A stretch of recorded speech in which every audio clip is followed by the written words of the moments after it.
How did you turn your father-in-law's words, "You'll never be real family without giving me a grandson," into the very thing he regrets most? When I first met Harold at Daniel's family barbecue, he shook my hand and said, "Hope you're good at making boys. The Brennan name needs to continue." I thought he was joking. Daniel's nervous laugh told me otherwise. At our wedding reception, Harold gave a toast that made half the room uncomfortable. To Daniel and Sarah, may they be blessed with many sons to carry forward our legacy. He raised his champagne glass while staring directly at my stomach. The sooner, the better. My sister-in-law Patricia leaned over and whispered, "He made my life hell until I had Tyler. Just ignore him." But ignoring Harold was like ignoring a foghorn in your living room. When our first daughter Lily was born, Harold walked into the hospital room, looked at the pink balloons and said, "Well, practice makes perfect." He didn't hold her, not once during that visit. 2 years later, when Rose arrived, he didn't even come to the hospital. He sent a text to Daniel. "Let me know when you have real news." I screenshot that text, saved it in a folder labeled evidence. The breaking point came at Lily's 7th birthday party. Harold showed up 45 minutes late with a gift, a baseball glove, for a child who'd never shown interest in sports. "For when you finally have a boy," he explained loudly, in front of 20 other parents and kids. "Someone needs to use it." Lily asked me later that night why Grandpa Harold didn't like her. I couldn't find an answer that wouldn't involve words I didn't want my 7-year-old learning yet. For months after that, Harold escalated. He'd introduce Daniel as my son who hasn't given me an heir yet. He'd tell waitresses that I was still trying to do my job as a wife. Once at Easter dinner, he actually said the words, "2 daughters is basically failure in my book." Rose, 5 years old and sharp as a blade, responded, "Then your book is stupid." The room went quiet. Harold's face turned the color of the ham on his plate. "Daniel, control your child." "She's right though," Daniel finally said, setting down his fork. "Your book is stupid." That's when I knew we were ready for phase 2 of my plan. See, I'd been documenting everything. Every insult, every dismissed birthday, every time he referred to my girls as not enough or practice runs. 7 years of casual cruelty, all saved in my phone. At Thanksgiving, Harold started his usual routine. He was 3 drinks in, telling his brother about how Sarah still hasn't figured out how to give me a grandson. That's when I stood up, clinked my knife against my glass, and smiled. "Actually, Harold, you're absolutely right. You deserve a grandson." The entire table turned to stare. Harold's eyes lit up like Christmas had come early. "In fact," I continued, pulling out my phone, "Daniel's cousin Marcus and his husband just adopted a beautiful baby boy. So congratulations, Harold. You finally have a grandson in the family." The silence was delicious. Harold's mouth opened and closed like a fish gasping for air. That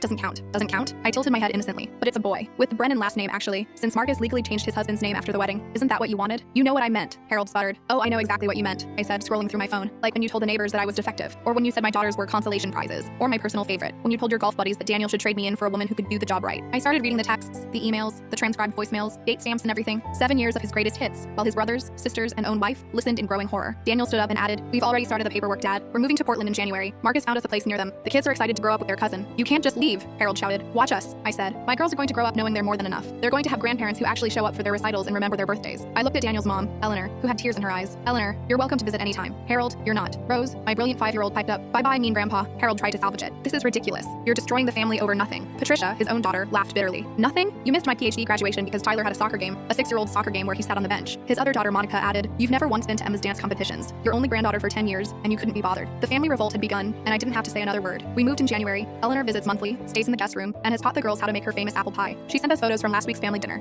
Harold sitting alone at the head of the table while everyone else crowded into the kitchen laughing. Marcus's son calls my girls his cousins. They protect him on the playground and teach him their secret handshake. Harold has never met him. Last week, Daniel got a text from his dad. "Can we talk?" Daniel sent back a photo of our daughters at their new school's science fair, holding their first place trophy. No words, just that. Harold never responded, but Eleanor told us he keeps that photo on his phone.